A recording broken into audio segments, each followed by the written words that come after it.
Hi hello மக்களே வணக்கம். அ புத்தாண்டே போயிடுச்சு. இப்போ தான் நான் க்ளீன் பண்ணுறேன்னு பார்க்குறீங்களா? ஆமாங்க. வீடியோ எடிட் பண்ணி போட லேட் ஆகிடுச்சி. காலையில் படைக்கிற வேலையெல்லாம் முடிச்சுட்டு அப்புறம் சாப்பிட்டுட்டு டயர்டாகி மதியம் படுத்தாச்சே. அதுக்கப்புறம் தான் எடிட் பண்ணி போட்டேன். இது வந்து ஒரு வாரம் முன்னாடியே தான் க்ளீன் பண்ணேன் நான். இருந்தாலும் எங்கள் வீடு வந்து 4 மனை ரோட்டில் வந்து மொனை வீடுங்களா, அதிகம் தூசு படிக்குது. அது கதவு திறந்து வச்சாலே அதால் அப்புறம் கொஞ்சம் அடிக்கடி நான் சாத்திடுவேன் வேறு கதவை.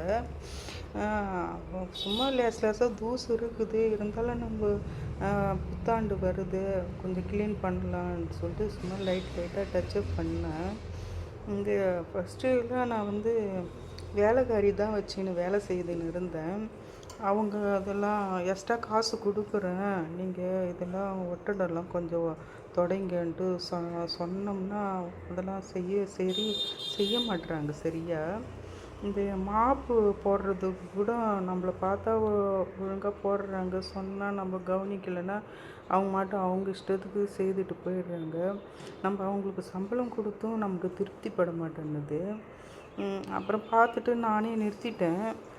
சரி நம்மளே பார்த்துக்குவோம் வேலையை. வந்து ஹவுஸ் ஒய்ஃபுக்கு என்ன நம்ம வீட்டை க்ளீனாக வச்சுருக்கிறது தான் பிடிக்கும். முடியலையோ கொஞ்சம் பொறுமையாவது செய்துக்கலாம்ன்ட்டு சொல்லிவிட்டு அப்புறம் நானே பார்த்துக்கிறது வேலையை.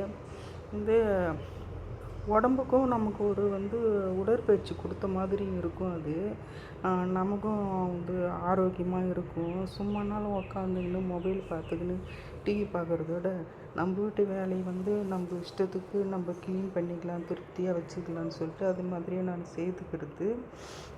வீட்டில் சொன்னாங்க தான், எதுக்கு இதை நீயே செய்துன்னு கிடக்குற, வேலைக்காரி வச்சு செய்துக்குன்னு சொன்னாங்க. வந்து அவங்க சொல்லிட்டு போயிடுவாங்க. லேடிஸ் நம்ம இருக்கிறோம், நமக்கு தானே தெரியும். அதனாலன்னு சொல்லிட்டு நானே பார்த்துக்கிறேன்னு சொல்லிட்டேன்.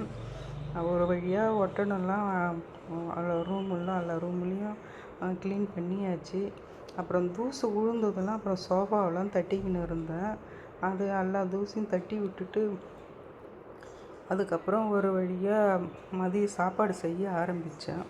மதிய சாப்பாடு செய்து இது வேலைக்கு போகிறவங்களுக்கு அவங்களுக்கும் கொடுத்து அனுப்பிச்சிட்டு கொஞ்சம் ரெஸ்ட் எடுத்துகிட்டு அதுக்கப்புறம் மாப்பு போடலாம்ன்ட்டு சொல்லிவிட்டு ஒரு மணி நேரம் படுத்த பிறகு தான் அதுக்கப்புறம் தான் எடுத்து மாப்பு போட ஆரம்பித்தேன்.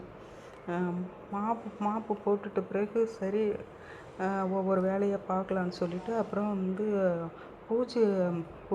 பூஜை ஷெல்ஃபில் போயிட்டு அந்த படைக்கிற இடத்தெல்லாம் நல்லா க்ளீன் பண்ணிவிட்டு பூஜை பொருளெல்லாம் எடுத்து விளக்க ஆரம்பித்து போதே மணி 5 ஆகிடுது. சரி அப்புறம் வந்து விளக்கிட்டு மஞ்சள் குங்குமம் இட்டு அப்போவே எண்ணெயெல்லாம் ஊற்றி திருச்செல்லாம் போட்டு அதை ரெடி பண்ணி வச்சுட்டேன் நான். ஃபஸ்ட்டு விளக்கில் எண்ணெய் தான் ஊற்றணும், அதுக்கப்புறம் தான் திருச்செல் போடணும். சில பேர் வந்து அவங்க பழக்கம் இல்லையோ தெரியலையோ என்னவோ தெரியல, ஃபஸ்ட்டு திருச்செல் போட்டுடுறாங்க. வந்து தெரியாதவங்களுக்கு தெரிஞ்சுக்கிட்டோன்னு நான் சொல்கிறேன்.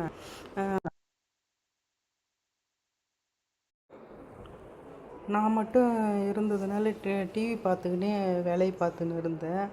அது ஒரு டைம் பாஸாக இருந்தது. ஆள் கூட இருக்கிற மாதிரி ஒரு ஃபீலிங்கு. அப்புறம் வந்து கதவுலாம் க்ளீன் பண்ணி அது ஒரு பொட்டு மஞ்சள் குங்குமம் இடலான்னு சொல்லிவிட்டு கதவு எல்லாத்துலேயும் அது கொஞ்சம் மஞ்சள் குங்குமம்லாம் இட்டுட்டு காஃபி வச்சு குடிச்சாச்சு. காஃபி வச்சு குடிச்சிட்டு பூவெலாம் எடுத்து வச்சு அதை கட்ட ஆரம்பிக்கலான்னு சொல்லிவிட்டு அந்த பூவும் கட்டி வச்சுட்டு நைட்டு டின்னருக்கு அதை என்ன செய்யலான்னு சொல்லிவிட்டு அது ஒரு யோசனையாக இருந்தது.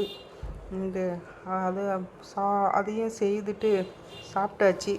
சாப்பிட்டுட்டு முதல் நாளுங்களே அந்த மங்கள பொருளெல்லாம் ரெடி பண்ணி வச்சேன். சரி காலையில் எழுந்து அது முகத்தில் முழிக்கலான்னு சொல்லிவிட்டு வந்து வாழைப்பழம், மாம்பழம், திராட்சை, மாதுளம்பழம்லாம் தான் கிடச்சிது. நாங்கள் இருக்கிற இடத்துல வந்து பலாப்பழம் கிடைக்கல. அதனால் நம்ம இருக்கிறத வச்சு ரெடி பண்ணி வைக்கலான்னு சொல்லிட்டு அதையும் ரெடி பண்ணி வச்சேன்.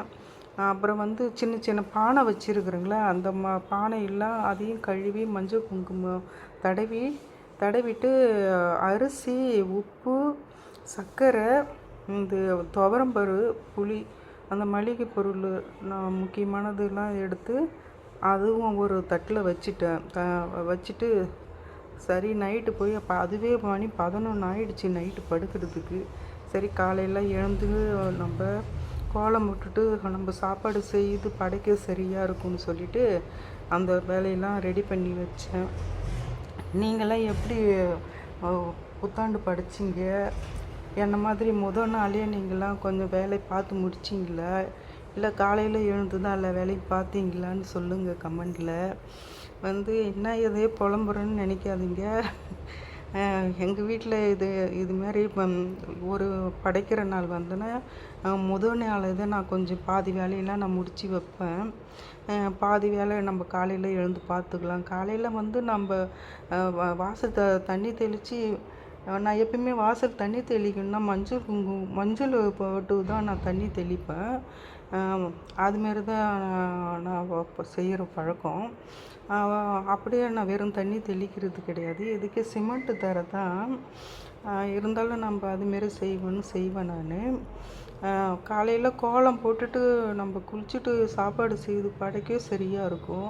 அதனால் இந்த வேலையெல்லாம் நான் முதல் நாளே கொஞ்சம் முடித்து வச்சிடுறது. அப்புறம் வந்து காலையில் எழுந்து தண்ணி தெளிச்சிட்டு கோலம் போட்டேன்.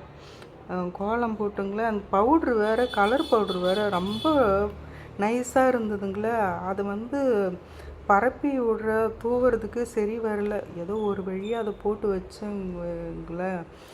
போட்டு விட்டுட்டு கோலம் போட்டுட்டு அப்புறம் ஒரு காஃபி குடிச்சிட்டு குளியல் போட்டுட்டு சாப்பாடு ரெடி பண்ணேன். சாப்பாடு ரெடி பண்ணிவிட்டு பாருங்கள், இது வந்து விநாயகர் முருகர் போட்ட வெள்ளி காசு அது ஒன்று, லட்சுமி முகம் இருக்கிற காசு ஒன்று, அதுவும் நான் பணமும் ஒன்றையும் வச்சுட்டேன். சரி நகை தான் வைக்கணும்னு ஒன்றும் நமக்கு கட்டாயம் கிடையாது. நம்மக்கிட்ட இருக்கிறது காசு வெள்ளி வைப்போன்னு வச்சேன். மங்கள பொருளும் ஒரு சின்ன சின்ன பானையில் வச்சேன்.